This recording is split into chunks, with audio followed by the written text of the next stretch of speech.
கழிச்சு ஒரு இந்தியன் ஃபுட்பாலோட ஒரு எபிசோட் சென்னையின் எஃப்சி பத்தி 11 கேம் லாஸ்டா. 7 கேம் வின்னா 6 கேம் டிரா, 11 கேம் லாஸ். என்னடா இது?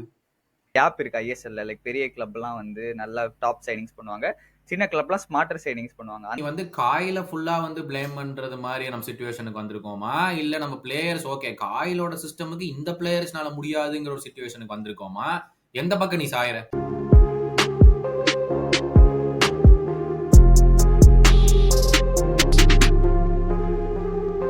Hello and welcome back to football பேச்சு. ரொம்ப நாள் கழிச்சு ஒரு இந்தியன் ஃபுட்பாலோட ஒரு எபிசோட் சென்னையின் எஃப்சி பத்தி. எவ்வளவு 4 மாசம் ஆச்சாடா கடைசியா பேசி? 4 மாசம் 4 மாசம் ஆச்சு. 4 மாசத்துல டைட்டில் கொண்டு பசங்க நிப்பாட்டுவாங்கிற ஒரு ஓப்போட நானும் ராகுலும் போகும்போது 4 ஹோம் கேம் வருது. கன்ஃபார்ம் பிளே ஆஃப்ஸ் தான், நம்ம நெக்ஸ்ட் டைட்டில் நமக்கு தான் அப்படின்னும். கவலைக்கரமாக அதிலிருந்து உடஞ்சு சுக்குநூறாகி கீழே போய் விழுந்து சம்பந்தம் இல்லாம இப்ப எப்ப 12th 11th அப்படிலாம் பார்க்க கூடாதுங்க. நம்ம டாப் 3ல முடிச்சிருக்கோம். டாப் 3 கரெக்ட் கரெக்ட், அப்படிதான் சொல்லிக்கணும். நம்ம டாப் 3 கீழ இருந்து பார்த்தா எங்க நம்ம டாப் 3 இருக்கோம். கரெக்ட் தானே, நல்லா ஆடி இருக்கோம். அது கரெக்ட் தான். ஏன்னா நம்மளுடைய points per game 1 point something கரெக்டா தான் இருக்கு. ஒன்னும் பெருசா எனக்கு கவலைப்பட வேண்டிய அவசியம் கிடையாது. 1க்கு மேல எடுத்துட்டோம். அது சந்தோஷப்பட்டுக்கணும். நம்ம சொல்றதுக்கே வெக்கமா இருக்கு. என்னடா ஆச்சு இது? என்னடா இப்படி நிலைமையில கொண்டாந்து நிப்பாட்டி வச்சிருக்கானுங்க. 11 கேம் லாஸ்டா. 7 கேம் வின்னா 6 கேம் டிரா, 11 கேம் லாஸ். என்னடா இது? நான் எனக்கு நல்லா ஞாபகம் இருக்கு, பாட்காஸ்ட் நம்ம பண்ணும்போது நான் சொன்னேன், அடுத்த 4 மேட்ச் ஹோம் மேட்ச் வருது. ஃபிக்சர்ஸ் கொஞ்சம் டிமாண்டிங்கா இருந்துச்சு. நமக்கு எல்லாம் அவே மேட்சா போட்டானுங்க. ஃபர்ஸ்ட் 8-9 மேட்ச் 7-8 அவே மேட்ச் வந்துச்சு. அதுல ஃபிக்சர்ஸ்லாம் நம்ம ஹோம் மேட்ச் போன வருஷம் ஹோம்ல பாருங்க நம்ம எப்படி ஆடணும், அந்த ரெக்கார்ட் எடுத்து பாருங்க அப்படின்னு. அடுத்த 4 ஹோம் மேட்ச் வருது, அங்கதான் நம்ம சீசன் ஸ்டார்ட் ஆகுது. ஓவன்கா எல்லாம் சும்மாவா அப்படின்னு சொன்னேன். சொன்னதோட அப்படியே அது அவ்வளவுதான். எங்க ஆரம்பிக்கிறது? அடுத்த 11 மேட்ச், அடுத்த 14 மேட்ச், இன்ஃபேக்ட் 12 மேட்சோ 13, அந்த 12, 13, 14 மேட்சஸ்ல 1 வின். அது நம்ம ஹைதராபாத் எஃப்சியோட. அது 1-0 கஷ்டப்பட்டு 1 வின் இன் 13 மேட்சஸ் என்னமோ. அந்த அடுத்த ஸ்ட்ரெச்ல 13 மேட்ச்ல 1 வின். இப்படி ஆனா நம்ம என்னத்த எனக்கு தெரியல. அது அவ்வளவுதான் அப்படின்னு சொல்லிட்டு நம்ம தாத்தா திரும்பி வந்தாருன்னா விடியல் வரும். இந்த சைனிங்ஸ் பண்ணி கொடுத்துட்டாங்க. ஓ ஆஹா, என்னது இது? அது என்னன்றது தாத்தா செஞ்சுட்டாரு நம்மள. தாத்தா பக்கம் சப்போர்ட் பண்ணலாம் அப்படின்னு ஒரு வார்த்தை இறக்குனா நம்மள வச்சு செஞ்சுட்டாரு அவரு. அது என்ன டீம் பேலன்ஸ் என்ன ஆச்சுன்னா, அவர் டீம் பேலன்ஸே கண்டுபிடிக்க முடியல அவரால். சைனிங்ஸ்லாம் ஓகே, நல்ல பிளேயர் தான், நிறைய சைனிங்ஸ் பண்ணாங்க, அதனால ஜெல் ஆறதுக்கு டைம் ஆகும். நான் சீசன் அதில் ஸ்டார்டிங்லேயே சொன்னேன். பட் கொஞ்சம் பழைய பிளேயர்ஸும் இருந்தாங்க. சரி, அவங்க ஒரு ஸ்டெப் அப் பண்ணுவானுங்க, லைக் ஒரு லெவல் மேலே போவாங்க அப்படின்னு நினைச்சேன். அது நடக்கல. அவனுங்க கீழே போயிட்டானுங்க. இந்த புது பிளேஸ் கூட ஜெல் ஆக முடியாதனால அந்த மிட்ஃபீல்ட்ல ஒரு பேலன்ஸ் கண்டுபிடிக்க முடியல. ஏன்னா தாத்தாவோட ஸ்டைல்ல அந்த மிட்ஃபீல்ட் பேலன்ஸ் ரொம்ப இம்பார்ட்டன்ட். கார்னர் ஷீல்ட்ஸை வச்சுக்கிட்டு நம்ம ஒரே டாக்டிக்ஸ், நான் டாக்டிக்ஸ் சொல்லுவேன், ரைட் விங்ல போவோம், சொயின்னு ஒரு கிராஸ், சொயின்னு ஒருத்த வருவான், சொயின்னு கோல் போகும் அப்படின்னு சொன்னேன். அந்த பால் போச்சு.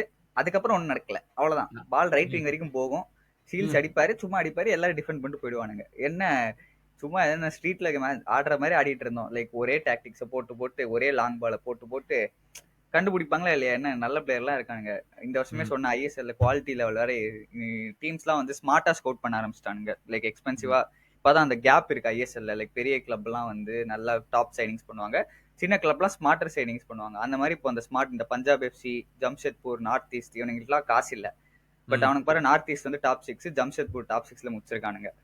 முகமதான் கூட டீசெண்டா ஆனானுங்க. ஃபர்ஸ்ட் அவனுங்க கிளப்ல கிளப்பே மூடாத லெவலுக்கு வந்துட்டானுங்க. அவனுங்க போய் நம்மளோட 4 பாயிண்ட் எடுத்திருக்கானுங்க இந்த வருஷம். பஞ்சாப் எஃப்சி இப்பதான் போன வருஷம் தான் ப்ரமோட் ஆனானுங்க. அவனுங்க ஆல்மோஸ்ட் முடிச்சிருப்பானுங்க பிளே ஆஃப்ஸ்ல. லாஸ்ட்ல கொஞ்சம் கோட்டை விட்டானுங்க. அவனுங்க சைனிங்ஸ்லாம் நல்ல சைனிங்ஸ். என்ன ஒரு நல்லதுன்னா கேரளா பிளாஸ்டர்ஸும் உள்ள போல அப்படின்னு சொல்லிட்டு நம்ம ஜாலியா இருந்திருக்கலாம். அவ்வளவுதான். அப்படின்னு போலியோ இல்லையோ இன்னொருத்தவனும் சேர்ந்து உள்ள போக கூடாது, அவனும் நம்மளோட வெளியே வந்துடணும். அங்கேயும் ஒரு சோகம் போயிட்டு இருக்குல்ல. நம்ம கேரளா பிளாஸ்டர்ஸோட இது வரைக்கும் தோத்ததே இல்ல. சென்னை ஹோம்ல இந்த வருஷம் தோத்துட்டோம்ல. அது வேறயா? அதாவது கவலைக்கரமான சிச்சுவேஷன்ல முகமடான் எடுத்திருக்கிறதே 13 பாயிண்ட், அதுல 4 பாயிண்ட் நம்மளுடைய. ஐயோ அநியாய என்னன்னா கொடுமையா அந்த இருக்கு. மேட்ச் எல்லாம் முகமது அனோட அவே மேட்ச் நமக்கு அந்த அது வந்து மிடில் இம்பார்ட்டன்ட் மேட்ச் அது. லைக் பிளே ம், ஆஃப்ஸ் நமக்கு ஏதோ ஒரு வாய்ப்பு இருந்துச்சு, 10% 15% வாய்ப்பு இருந்துச்சு. நம்ம ம், போயிருப்போமா இல்லாத வேற மேட்ரு. பட் ம், ஒரு ஃபைட் பண்ண 2-0 லீடு போயிட்டோம் ம், 50th மினிட்லயும் என்னமோ. சரிடா 90 மினிட்ஸ் ஆயிடுச்சு, அப்பாடி வாழ்க்கையில ஒரு வின் வந்துருச்சான்னு இருந்தோம். ம், 90+2ல ஒருத்தன் கோல் போட்டான், ம். 90+10ல இன்னொரு பெனல்டி போட்டு 2-2 ஆக்கிட்டான். அங்க போச்சு நம்ம வாழ்க்கை, அவ்வளவுதான் முடிஞ்சு. அப்பா, கடவுளே. இல்லடா நான் வந்து டேபிள பாக்குறேன். ஆப்வியஸ்லி நான் ரொம்ப ஃபாலோ பண்ணல. 34 கோல் ஸ்கோர் பண்ணியிருக்கோம். டேபிள் டாப்பர்ஸ்ல இருக்கிற மோகன் பகான் 47 கோல் தான் ஸ்கோர் பண்ணிருக்காங்க, which is a difference of 10-12 goals. ஆனா கோல்ஸ் அகைன்ஸ்ட் பாத்தீங்கன்னா டேபிள் டாப் ஓகே செகண்ட்ல இருக்கிற கோவா வந்து 27 கோல்ஸ் கன்சீட் பண்ணிருக்காங்க, நம்ம 40 கோல் கன்சீட் பண்ணிருக்கோம். இப்போ நீ வந்து அட்டாக்க பிளேம் பண்ணுவியா இல்ல டிஃபென்ஸ பிளேம் பண்ணுவியா இல்ல என்ன எனக்கு வந்து சொல்றேன்னே தெரியல. ஏன்னா நம்மளோட கோல் டிஃபரன்ஸ் மட்டும் வந்து -5 இருக்கு. நம்மளோட மோசமா இருக்கிறது வந்து நம்மள இருந்து கீழே இருக்க சைடு மட்டும்தான் கோல் டிஃபரன்ஸ் பொறுத்த வரைக்கும். நீ சொன்ன நம்ம ரைட் விங்ல போறோம், கிராஸ் பண்றோம், இப்போ வந்து ஃபினிஷ் பண்றோம். நம்ம அந்த ஒரு இன்டர்நேஷனல் ஸ்ட்ரைக்கர் வாங்கினோமே, அவர் என்னாச்சு? அவர் அந்த வில்மர் ஜார்டன் வந்து சூப்பரா ஆனான். அவன் one of the positives of season. But again கொஞ்சம் இன்ஜுரிஸ் அந்த ட்ரபிள்லாம் வந்ததால அவன் கொஞ்சம் இன்ஜுரி ப்ரோன் தான். பட் அகைன் நல்ல ஸ்ட்ரைக்கர், நல்லா பண்ணான் அவன். We can't blame him. அதான் பேலன்ஸ், டீமோட பேலன்ஸ் கண்டுபிடிக்க முடியல. டிஃபென்ஸ் தான் I think main reason blame பண்றதுக்கு. ஏன்னா டிஃபென்ஸ் கொஞ்சம் அப்படி இப்படின்னு இருந்துச்சு. எல்ஷினியோ ஒருத்தர் சைன் பண்ணோம், அவர் நடுவில் இன்ஜுரியில ஹெட் இன்ஜுரி ஆயிடுச்சு, சீரியஸ் ஆயிடுச்சு அவரும் ஒன்றும். அப்புறம் இன்னும் 2 பேருக்கு இன்ஜுரி ஆச்சு, நடுவில் சஸ்பென்ஷன் நிறைய வந்துச்சு. லைக் ஒரு அந்த 4 வந்து கண்டுபிடிக்க முடியல. அந்த 4 நம்ம போன வருஷம் நல்லா அந்த லாஸ்ட்ல ஒரு ஸ்ட்ரெச்ல நல்லா ஆனது காரணம் வந்து அந்த டிஃபென்ஸ் 4 பேர் வந்து இது வேணுமா டிஃபென்ஸ் அப்படின்னு செட் ஆயிடுச்சு. இப்போ சீசன் ஸ்டார்டிங் அன்கிட் முகர்ஜி போன வருஷம் சூப்பரா ஆனாரு. அவருக்கு ஃபுல்லா இன்ஜுரி, நவம்பர்ல இருந்து விளையாடவே இல்லை அவர் அப்படின்னு நினைக்கிறேன். லைக் ரீசெண்டா தான் வந்தாரோ என்னமோ. அப்புறம் லெஃப்ட் பேக்ஸ் 2 பேரும் புது சைனிங், விக்னேஷும் மந்தர் ராவ் தேசாயும், they are not up to the standards. அதனால சென்டர் பேக்கை தூக்கி லெஃப்ட் பேக்ல போட்டு இங்க ஒரு புது சைனிங் ஜான்வரியில Pritam Kotal Indian international sign பண்ணோம். அவர் ஒண்ணுமே புடுங்கல, அவரை சைன் பண்ணி வேஸ்ட். அப்புறம் இந்த சென்டர் பேக் லெஃப்ட் பேக்ல போட்டு இன்னொருத்தன் ரைட் பேக்கை போட்டு ஒரு டிஃபென்ஸ்ல பேலன்ஸே இல்லாம போச்சு. பிளஸ் இந்த வருஷம் நம்ம கேப்டன் எட்வர்ட்ஸ் வந்து சுத்தமா ஃபார்ம் அவுட் ஆயிட்டாரு. Like he can't keep up with the pace of the league அந்த மாதிரி தெரிஞ்சு. ஏன்னா நம்ம ஹைலைன் ஆடுறோம், ஹையா பிரஸ் பண்றோம். டீம்ஸ் ஆனா ஜாலியா வந்து பிரஸ் பிரேக் பண்ணிட்டு அழகா மிட்ஃபீல்ட்ல கிராஸ் பண்ணிட்டு ஒரு த்ரூ பால் போட்டு முடிச்சிடுறானுங்க.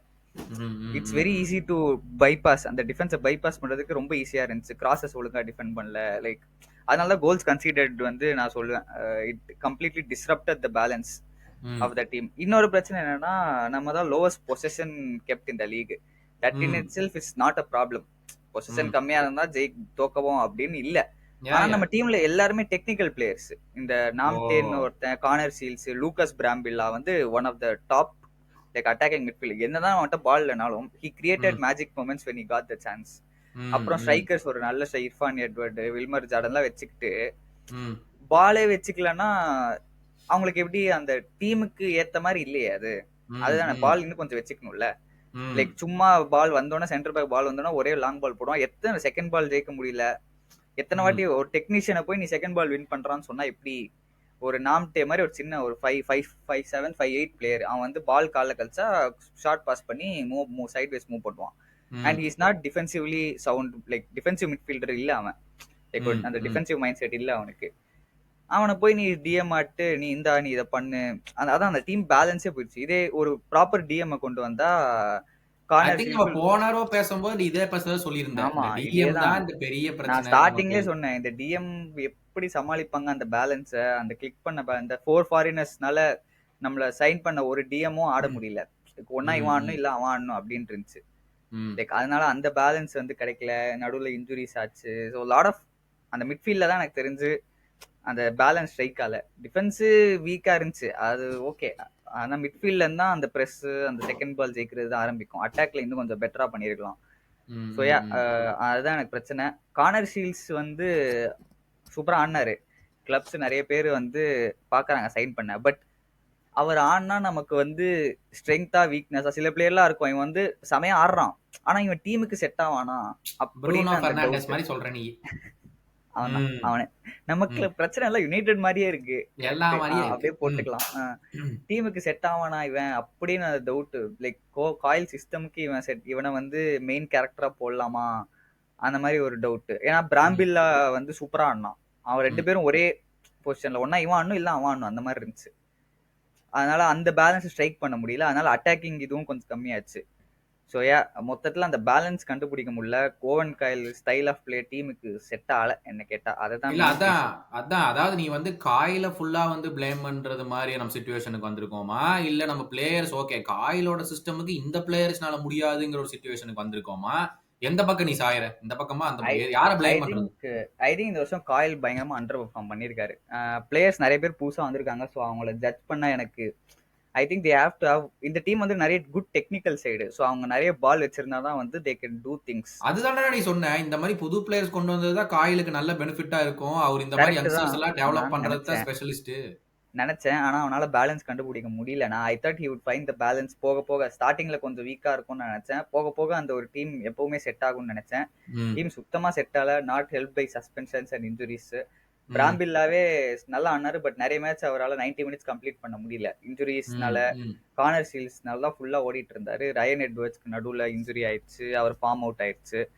ஸோ இட்ஸ் காம்பினேஷன் தான். But most of the blame I think should go to Owen Coyle. இந்த வருஷம் he didn't change. I think ISL ஒரு ஸ்டெப்பு பொசஷன் ஃபுட்பாலுக்கு மேல போயிடுச்சு. இவர் வந்து கீழே இருக்காரு எனக்கு தோணுது. லைக் அந்த ஸ்டைல் ஆஃப் பிளே வந்து இந்த மாதிரி ஒரு 6 to 10th முடிக்கிற டீம்ஸ்க்கு இந்த ஸ்டைல் ஆஃப் பிளே சூட் ஆகலாம். சென்னை இந்த மாதிரி கொஞ்சம் இன்னும் ஆம்பிஷியஸா இருக்கணும்னா குவாலிட்டியும் இல்ல, கிளினிக்கல் பிளேஸும் இல்ல. இன்னொரு பாயிண்ட் என்னன்னா நம்ம வந்து மொமெண்ட்ஸ் எடுக்கல. இந்த மாதிரி நிறைய அட்டாக்கிங் சான்சஸ் கிரியேட் பண்ணுவோம். நம்ம பிரஸ் பண்ணிட்டு பாலை வின் பண்ணிட்டு அட்டாக்கிங் சான்சஸ் கிரியேட் பண்ணுவோம். அந்த முக்கியமான மொமெண்ட் வரும். லைக் ஓவராலா கேம் நல்லா ஆடி இருப்பாங்க. முக்கியமான ஒரு மொமெண்ட்ல ஒரு 2-1 இருக்கும் ஸ்கோர், கோல் போட்டா 3-1 கேம் டெட். அந்த மொமெண்ட்ல மிஸ் பண்ணி it will come back to bite us. இந்த மாதிரி நிறைய அந்த 11 மேட்ச் அன்பீட்டன் போனதுல வந்து இந்த மாதிரி நிறைய மொமெண்ட்ஸ் ஆயிருக்கு. ஸோ இத வந்து எப்படி எந்த பக்கம் பிளேம் பண்றதுன்னு தெரியல. இட் குட் பி அந்த பிளேயர்ஸ். ஏன்னா எல்லாரும் சான்ஸ் விட்டாங்க, எல்லாரும் நடந்துச்சு அந்த மாதிரி. ஸோ அதான் ஓவராலா திஸ் ஸ்டைல் இஸ்ன்ட் லைக் கன்சிஸ்டண்டா வின் பண்ணுமா அப்படின்னு கேட்டா இல்ல. இந்த பிளேயர்ஸ் வச்சு இந்த ஸ்டைல் வச்சு போன வருஷம் ஏன்னா அந்த ஒரு கோர் இருந்துச்சு. இவங்க இப்படி ஆடணும், கரெக்டா ஸ்பெசிபிக் ரோல்ஸ் இருந்துச்சு. இவனுக்கு இவன் நீ அவ்வளவுதான்டா பண்ணும், இதுக்கு மேலே நீ பண்ண தேவையில்லை அப்படின்றது. இந்த வருஷம் அது இல்ல, அந்த கிளாரிட்டி இல்ல. அதனால வந்து காயில் அந்த கிளாரிட்டி கொடுக்கல. So I think it more or less blame coil தான் இந்த வருஷம். என்னன்னா இப்போ ஓகே இந்த சம்மர் வரும்போது வந்து நம்ம போன சீசன் நல்லா ஞாபகம் இருக்கு. இவங்களுக்கு பிளேயர்ஸ் வாங்கி கொடுங்க பர்ஃபார்ம் பண்றேன் அப்படின்னு சொல்லியிருந்தாரு. சம்மர்ல வாங்கியும் கொடுத்தாங்க. வி வர் லிட்டில் ஓகே கொடுத்துருக்காங்க. Let's see what he does. அந்த மாதிரி ஒரு பாயிண்ட்ல வந்து நம்ம பேசியிருந்தோம். இந்த மாதிரி யங்ஸ்டர்ஸ் எல்லாம் வாங்கி கொடுத்துருக்காங்க, இந்த சீசன் பண்ணுவாரான்னு பாப்போங்கிற மாதிரி ஒரு பாயிண்ட்ல நம்ம பேசியிருந்தோம். வாங்கி கொடுத்து இந்த சீசன் வந்து இட்ஸ் ஃபினிஷ்ட் ஹியர். இப்போ இந்த போர்டு வந்து இப்போ இவரை கூட்டிட்டு வந்திருக்கோம். இவர் கேட்ட மாதிரி நம்ம வாங்கியும் கொடுத்துருக்கோம். பர்ஃபார்மன்ஸ் இல்ல லாஸ்ட் 3ல வந்து முடிச்சிருக்கோம்னு ஏதாச்சும் ரூமர்ஸ் வந்துச்சா? Like what is being? I think போர்டே வந்து கொஞ்சம் பிளேம் பண்ணலாம். ஏன்னா ISL is moving to smarter peoples. Like scout பண்றது ஸ்மார்ட்டா ஸ்கவுட் பண்றாங்க.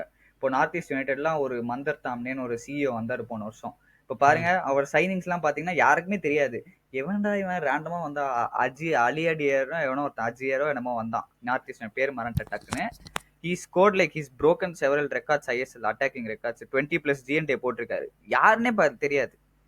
இந்த மாதிரி லைக் லாட் ஆஃப் டீம்ஸ் ஜம்ஷெட்பூரும் சரி இந்த மாதிரி லாட் ஆஃப் டீம் 23 கோல்ஸ் மட்டும்டா அவரு. கோல்ஸ் மட்டும். அதான் அந்த லெவல்ல லைக் டாப் செம்மையா ஆடி இருக்கான் இந்த வருஷம். ஸோ அந்த மாதிரி பிளேயர்ஸ்லாம் வந்து பீப்புள் ஆர் சைனிங். பஞ்சாபா இருக்கட்டும், பெங்களூரு எஃப்சி இருக்கட்டும், இவனுங்களா நார்த் ஈஸ்டா இருக்கட்டும். ஸோ தேர் ஸ்டெப்பிங் அப் தேர். ஜம்ஷெட்பூரா இருக்கட்டும், like you can see they are stepping up their scouting. இது எப்படி சைன் பண்றாங்க, எங்க இருந்து சைன் பண்றாங்க, எந்த ஃபாரின் லீக்ல சைன் பண்றாங்க. அந்த வகையில சென்னை வந்து எல்லாம் தெரிஞ்ச ஓவன் காயிலுக்கு தெரிஞ்ச பிளேயரை மட்டும் கொண்டு வந்து கிரீக் லீக மட்டும் பாக்குறது, லைக் ஜென்ரலான லீக்ல பாக்குறது வந்து ஐ திங்க் அது யுனைடெட் மாதிரியே இல்ல. எனக்கு பேசும்போது அதான் மணி அண்ணா தான் ஞாபகம் வராரு. எனக்கு என்ன பண்றது தெரியல. மணி நான் கதறலாம், நான் கதற வேண்டியதா இருக்கு இப்போ. ரைட், அது என்ன பண்றது. அதான் இல்ல பட் அந்த போர்டு ஒரு பக்கம். நீ எப்பவுமே நமக்கு வந்து சென்னைனாலே நமக்கு இந்த ஒரு ரீசன்ட் டைம்ஸ்ல ஃபேன் சப்போர்ட் அவ்வளவா இல்லைனாலும் இந்த சீசன் கொஞ்சம் பில்ட் ஆயிட்டு இருந்துச்சு. நவம்பர் வரைக்கும் நீ சொல்லியிருந்த ஓ நல்ல டர்ன் அவுட் வருதுப்பா, இந்த சீசன் கொஞ்சம் நல்லா இருக்குது அப்படின்னு. இப்போ லாஸ்ட் ஃபியூ கேம்ஸா எப்படி இருக்கு? ஆப்வியஸ்லி ரொம்ப டல்லா இருந்தா ஃபேன்ஸும் டர்ன் அப்போ ஆக மாட்டாங்க. ஏன்னா என்ஜாய் பண்றதுக்கோ இல்ல செலிப்ரேட் பண்றதுக்கோ ஒன்றும் இருக்காதுன்னு தெரிஞ்சு யாரும் ஸ்டேடியம்க்கு வரமாட்டாங்க. ஸோ எப்படி இருந்திருக்காது? ரொம்ப மோசம். ஏங்க ரிசல்ட்ஸ் வரலன்னா சரி, ஒரு வருஷம் 2 வருஷம் ரிசல்ட்ஸ் வரலன்னா பரவாயில்ல. எவ்வளோ அந்த 2017 18 ஜெயிச்சதுல இருந்து நமக்கு எல்லாம் டவுன். 9th 10th போன வருஷம் கொஞ்சம் ஆகி கொடுத்தது. அதை நம்பி வந்தானுங்க. பெர்ஃபார்மன்ஸஸ் இந்த வருஷம் சுத்தமா இல்ல. ஏன்னா அட்லீஸ்ட் ஒரு ரிசல்ட் வரலாம்னு பரவாயில்ல, ஒரு ஃபைட்டு, ஒரு பால் வச்சுக்கிட்டு, ஒரு attacking style of play, like ஒரு நல்ல அட்டாக் பண்ணி நம்ம டாமினேட் பண்ணி தோத்தா பரவாயில்ல. எல்லா மேட்சும் எல்லா டீம் கிட்டயும் உத வாங்கிட்டு, கேவலமா உத வாங்கிட்டு, அட்டாக் பண்ணாம ஒரு மாதிரி கச்ச கச்சன்னு ஆடிட்டு தோத்து போனா ஃபேன்ஸ் எப்படி டர்ன் அவுட் ஆவாங்க? So they completely lost. அந்த 13 மேட்ச் லைக் எல்லா மேட்சும் தோத்தோம். வரிசையா ஹோம் மேட்ச் வந்து எல்லா மேட்சும் தோத்தோம். லைக் நம்மள மேல இருக்கிற team East Bengal, Goa, like அதான் சீசன் ஸ்டார்டிங் சொல்லியிருப்பேன், இந்த மாதிரி கோவா, மும்பை சிட்டியோலாம் நம்ம கம்ப்ளீட் பண்ணும் அப்படின்னு. பண்ணலையே. That is enough reason for fans to not turn up and enough reason for like அவ்வளவுதான். It's completely lost. It's like இப்போ வந்து சென்னையின் வந்து ஒரு 6th 7th 8th 9th 10th அந்த மாதிரி முடிக்கிற டீம் தான். அந்த லெவலுக்கு இப்போ அது என்னங்க யுனைடெடா பேசுற மாதிரியே இருக்கு. ஐயோ மணினா, சாரி நான் உங்களை திட்டினதுக்கு. இல்ல அதான் நீ வந்து கேட்டிருக்க கோயிங் ஃபார்வர்ட். இப்போ இந்த சீசன் முடிஞ்சிருச்சு. ஐ திங்க் நெக்ஸ்ட் சீசன் வந்து செப்டம்பர்ல ஆரம்பிக்குமா, சம்திங் லைக் தட். செப்டம்பர்ல ஆரம்பிக்கும், which is one solid 5 months இருக்கு. சூப்பர் கப் நடுவுல வருது. பட் அதுக்கு ஒன்றும் பெருசா என்ன பண்ணுவாங்க எனக்கு தெரியல. இந்த மும்பை சிட்டியோட ஃபர்ஸ்ட் மேட்ச் அதிகமா வந்து அங்கேயே உத வாங்கிட்டு வீட்டுக்கு போயிருவான்னு நினைக்கிறேன். இல்ல but I mean to think about that R think about the next season. யோசிச்சு பார்த்தோம்னா 5 சாலிட் மந்த்ஸ் இருக்கு டு சிட் அண்ட் பிளான். நீ ஓவன் காயில் வச்சு தான் கோயிங் ஃபார்வர்ட் பிளான் பண்ணுவாங்கங்கிற நினைப்பு உனக்கு இருக்கா? என்னதான் ஆம்பிஷன்ஸ் இருக்க போகுது? லைக் ஓகே ஐஎஸ்எல் இருக்கோமாப்பா, ஏதோ இருக்கும், ஒரு கிளப் இருக்கு, நம்ம ரன் பண்ணணும் அப்படின்னு. எனக்கு இதுல எல்லாத்துலயுமே அபிஷேக் பச்சன் வந்து என்ன ரோல் அவரு? அபிஷேக் பச்சன் ரோல ஃபர்ஸ்ட் நம்ம காயில் ஃபியூச்சர் பத்தி நான் சொல்றேன். காயில் வந்து 26 வரைக்கும் சைன் பண்ணியிருந்தாரு கான்ட்ராக்ட். நம்ம போன வாட்டியே சொல்லணும். அந்த நடுவில் ஒரு சக்சஸ் வந்து 26 வரைக்கும் சைன் பண்ணாரு. லாஸ்ட் ஒரு 6 இயர்ஸா வந்து நமக்கு வருஷம் வருஷம் ஒரு மேனேஜர் வந்துட்டு இருந்தான். ஸோ அந்த சைக்கிளை பிரேக் பண்றதுக்கு தான் இதை பண்றாங்க. காயில வந்து 3 வருஷம் இருக்கலாம். காயில் ரைட் மேனா அது கேட்கறது வந்து வேற கேள்வி. அது வந்து லைக் 2000 அடுத்த வருஷம் ஒரு வருஷம் பார்க்கலாம். என்ன கேட்டா is not doing well. ISL style evolve ஆயிடுச்சு. பட் இப்போ இருக்கிறது எல்லாமே அவர் சொன்ன பிளேயர் தான். ஸோ அவர் சைன் பண்ண there is good core of young players டீம்ல. இர்ஃபான் எட்வர்ட் நான் சொல்லியிருந்தேன் இந்த வருஷம் 10 கோல்ஸ் அடிச்சிருக்காரு. 10 கோல்ஸ் அண்ட் அசிஸ்ட். அதுவும் லெஃப்ட் விங்ல ஆடி. அவர் ஸ்ட்ரைக்கர் தான் மெயின் பொசிஷனு. லெஃப்ட் விங்ல பின்னாடி ட்ராக் பேக் பண்ணி ஸ்ட்ரைக்கர் அப்பவே ஒரு 10 GND கான்ட்ரிபியூட் பண்ணியிருக்காரு. அதே மாதிரி லூக்கஸ் பிராம்பில்லாவும் ஒரு நல்ல பாசிட்டிவ் சொல்லலாம். Like there are 2 or 3 very good youngsters who are capable of doing more அப்படின்னு சொல்லலாம். ஸோ இது எல்லாமே ஓவன் காயில் அடியில் டெவலப் ஆனது தான். So there is still Coyle கன்ஃபார்மா இருப்பாரு. யுவர் ஒப்பீனியன் நீ அவுட்டோ இன்னும் அவர் கன்ஃபார்மா அடுத்த வருஷம் இருப்பாரு. அட்லீஸ்ட் சீசன் ஸ்டார்டிங்ல ஹில் பி த கோச் அப்படின்னு நம்பிக்கை இருக்கு போர்டு அடியில் எனக்கு தெரிஞ்ச வரைக்கும். போர்டு என்ன பண்ணணும்னா லைக் சத்தியமா எனக்கு கரெக்ட் எந்த விதத்துல போகணும்னு தெரியல. ஏன்னா ஐஎஸ்எல் அந்த டாப் 6 கிளப்ஸ் குவாலிட்டி வேற மாதிரி இருக்கு நம்ம கம்பேர் பண்ணும்போது. எப்படி பில்ட் பண்ணுவாங்க அடுத்து? எனக்கு யங்ஸ்டர்ஸ் ரூட் போவாங்களா இல்ல இந்த மாதிரி ஸ்மார்ட்டா ஸ்கவுட் பண்ண பார்ப்பாங்களா? எனக்கு தெரிஞ்சு நம்ம போர்டு ஸ்மார்ட்டா ஸ்கவுட் பண்ண மாட்டானுங்க. It comes from the top management. It's very bad. Board top management வந்து இட்ஸ் நாட் லைக் ரூமர்ஸ் வந்திருக்கு இந்த மாதிரி ட்ரெஸ்ஸிங் ரூம்ல இது சரியில்லை, லைக் போர்டு வந்து ஒண்ணுமே பண்ண மாட்டேங்கிறாங்க, பேருக்கு சும்மா சைனிங்ஸ் ஃபேன்ஸ் சந்தோஷப்படுறதுக்கு மட்டும் பண்ணிட்டு அப்படியே விட்டுறானுங்க, ஒன்றும் பெருசா பண்றது இல்லை, எப்படி எவால்வ் பண்ணணும்னு கிளப்புக்கு ஒரு ஐடியா இல்லை, அப்படி இப்படின்னு நிறைய ரூமர்ஸ் வந்திருக்கு. ஸோ ஐ திங்க் காயில் இருப்பாரு. பட் கொஸ்டின் ஒழுங்கா சைனிங்ஸ் எப்படி எங்க டார்கெட் பண்ணா டிஃபென்ஸ்ல கொஞ்சம் டார்கெட் பண்ணணும் சைனிங்ஸ் பண்றதுக்கு. அப்புறம் அந்த பேலன்ஸ் எப்படி கண்டுபிடிக்கிறது அப்படின்னு ஒரு டிஎம் சைனிங் வேணும். மிட்ஃபீல்ட்ல ஒரு டிஎம் சைனிங்கோ, கொஞ்சம் அட்டாக்கிங் மிட்ஃபீல்ட் சைனிங்கோ. அப்புறம் எப்படி சேல்ஸ் பண்றாங்க? ஏன்னா கொஞ்சம் செல்லபிள் பிளேஸ் நிறைய இருக்காங்க. லைக் நல்ல குவாலிட்டி செல்லபிள் பிளேஸ். நம்ம மிட் டேபிள் கிளப்னால வி கேன் செல் குட் ஒரு நல்ல அந்த காசை வச்சு என்ன பண்றானுங்க அங்கதான் இருக்கு. ஸ்மார்ட்டா ஸ்கவுட் பண்றாங்களா இல்ல அதே வழக்கம் போல வந்து ஏதோ பெரிய லீக்ல இருக்கான்ப்பா அவன் நல்லா ஆடுவான்ப்பா அப்படின்னு சொல்லிட்டு யாரோ ஒருத்தரை தெரிஞ்சவனை சைன் பண்ணிட்டு காமெடி பண்றது இருக்கா? ஸோ அதான் அடுத்த வருஷம் கன்ஃபார்மா காயில் இருப்பாரு. எப்படி ஸ்குவாட் பில்ட் பண்றதா மேட்ரு. But I don't know Coyle எவ்வளவு சக்சஸ் வரும். ஏன்னா டீம்ஸ் ஆர் குவாலிட்டி இம்ப்ரூவ் ஆகிட்டே போயிட்டு இருக்கு. We are very down. இந்த டேபிள் டசன் லைன்னு சொல்லுவாங்க. நம்ம குவாலிட்டியும் அவ்வளோதான் இருக்கு. ஸோ என்ன எக்ஸ்பெக்ட் பண்றதுன்னு தெரியல இப்போதைக்கு. என்னையா கிளப் இது போயா அப்படின்னு சொல்லிட்டு இருக்க வேண்டியதுதான். கடைசியில் நம்ம நிலைமை இவ்வளவு கவலைக்கிரமா வந்து என்னையா இது அப்படிங்கிற மாதிரி ஒரு நிலைமைக்கு நம்ம வந்துட்டோம். யுனைடெட் ஃபேன்ஸோட நிலைமை அப்பப்போ வந்துட்டு போகுதுன்னு நினைக்கிறேன். நம்ம 2 பேர்த்துக்குமே பார்த்துட்டு இருந்த எல்லாருமே உங்களுடைய காமெண்ட்ஸையும் வைங்க. Very very dull season. 11th பிளேஸ்ல முடிச்சிருக்கோம். Just 27 points. லீடரோட பாதி கூட நம்ம எடுக்கல இந்த season, which is very very very unfortunate and bad இதான் சீசன். லோவஸ்ட், சென்னையினோட லோவஸ்ட் அந்த 1 game per point. I think இதான் ஆவரேஜ் பாயிண்ட்ஸ்ல வந்து சென்னையின் லோவஸ்ட்னு நினைக்கிறேன் இந்த வருஷம்.